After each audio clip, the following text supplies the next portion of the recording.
est-ce qu'on a quelque chose justement autour d'indicateurs, alors je ne sais pas si c'est des indicateurs de bien-être ou au travail, ou des indicateurs peut-être de turnover ou autres, quels qu'ils soient, qui permettent de voir le avant-après? Sans être rentré dans le détail, aujourd'hui, les études montrent qu'effectivement, si on introduit ces dimensions-là, on a plutôt des entreprises qui sont plus performantes. Alors après, est-ce qu'il y a un lien de causalité, c'est une corrélation? Bon, le sujet, effectivement, est complexe. Ma conviction, alors c'est aussi lié à mon métier, manager et RH, mais c'est qu'un des principaux moteurs pour un collaborateur dans l'entreprise, c'est le collectif. Le matin, je me lève, je vais retrouver mes collègues. Et donc, le lien que je crée avec mes collègues, si c'est un lien de qualité, si c'est une façon de travailler qui est finalement assez fluide, agréable, bien gérée, qui permet effectivement à chacun d'exprimer son potentiel et d'avoir un bon équilibre entre voilà, les moments de convivialité et les moments de travail performants. Je pense que là, il y a un facteur d'attractivité et un facteur de fidélisation qui est important pour l'entreprise. Donc, qu'est-ce qui va...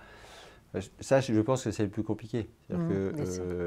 Et d'ailleurs, c'est ce qu'a révélé la période de confinement et l'hybridation du travail. C'est-à-dire qu'à partir du moment où vous êtes à la maison, vous pouvez aussi quitter beaucoup plus facilement, parce que finalement, depuis la maison, travailler pour cette entreprise ou travailler pour l'autre, ça revêt déjà moins d'importance que quand vous faites partie d'un collectif et que vous savez qu'au-delà de quitter l'entreprise, vous allez quitter votre réseau de collègues et vous ne savez pas exactement ce que vous allez retrouver. Ce n'est pas le seul facteur, mais en tout cas, c'est un facteur qui est intervenu dans ce qu'on a appelé effectivement le Great Resignation. Le fait qu'effectivement, en France, l'année dernière, on a doublé le taux de démission. Oui, parce qu'en plus, on se rend compte que les entreprises ont de plus en plus de mal à recruter aussi. Les salariés sont devenus plus exigeants, dirais-je, quant à ce qui est proposé, du télétravail, pas du télétravail, des mobilités et peut-être que justement prendre en considération les vulnérabilités au sens large peut être aussi quelque chose d'important pour l'image de l'entreprise également. C'est sûr qu'en intégrant cette dimension-là, vous allez élargir effectivement votre panel de choix. Vous allez pouvoir chercher des profils qui sont entre guillemets atypiques. Globalement, les entreprises recherchent finalement par rapport à un poste le candidat qui va remplir le mieux le cahier des charges qui aurait été fixé. Bon, c'est globalement une recherche de performance, même si la notion de valeur, de fonctionnement collectif, etc., prend une dimension de plus en plus importante et c'est tant mieux. Mais parce que l'entreprise, sa performance passe par le collectif. Et aujourd'hui, sans doute plus aujourd'hui d'ailleurs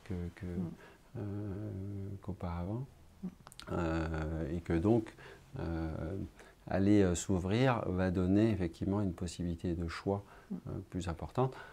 Encore faut-il pouvoir ensuite gérer voilà, cette diversité au sein du collectif, et c'est là où il faut des managers qui soient formés pour gérer ça. Parce qu'autrement, ça fait peser sur les épaules du manager un poids qui est important.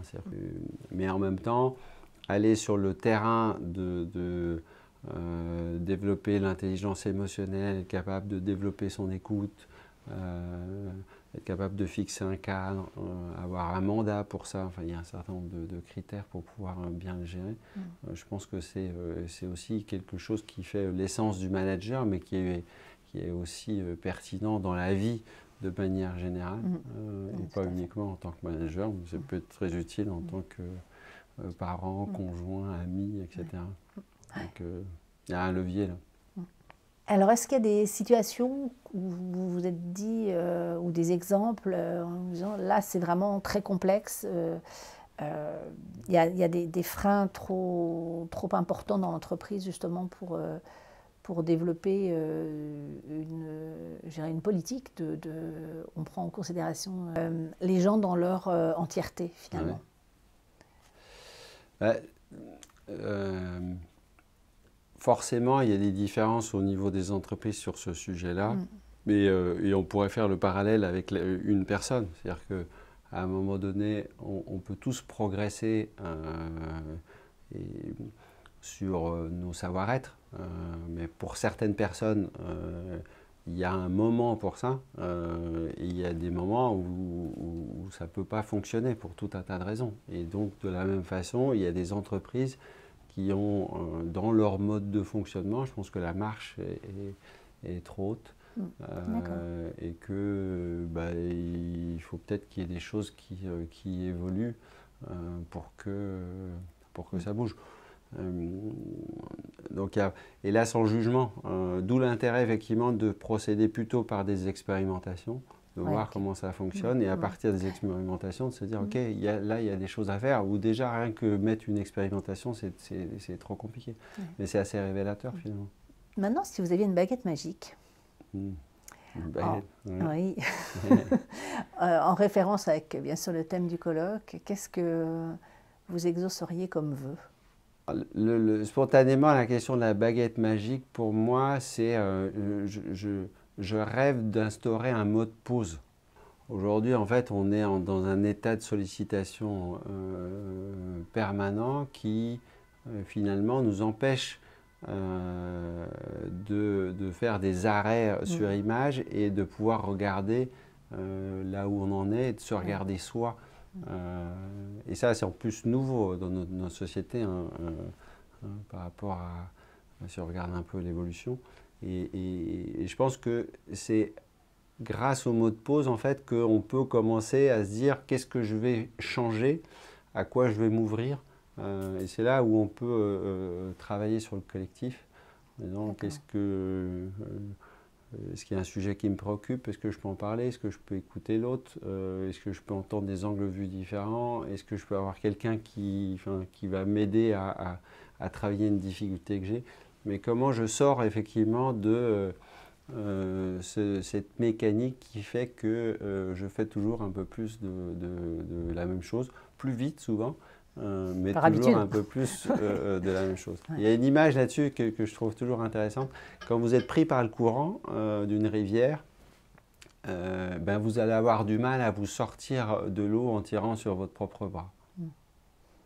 Et c'est là où aujourd'hui, en fait, on est capable, le collectif en tout cas, est capable d'aider à trouver des solutions. Et sur la question du partage du savoir, on est voilà, avec finalement plein de solutions. Il faut juste trouver les bonnes, celles qui sont bonnes pour nous au bon moment. Mais des solutions, il y en a beaucoup. Mais pour ça, il faut effectivement, à un moment donné, être capable d'appuyer sur le bouton. Voilà. Écoutez, merci beaucoup pour cet enrichissement et ce partage, en tout cas. C'était avec plaisir, en tout cas. Pour ces moments. Et puis, nous allons nous retrouver donc les 14 et 15 octobre au couvent des Jacobins pour ce magnifique colloque de l'EMCC qui aura lieu pendant ces 2 journées. Et nous serons ensemble pendant ces 2 journées. Merci beaucoup, Olivier Bourcard. Merci à vous, en tout cas. Et j'ai hâte, effectivement, de ce colloque. On va rentrer sur des choses concrètes. Oui, tout à fait. Ce qui va être intéressant, du coup, de partager. Oui. Merci, Olivier. Au revoir. Au revoir.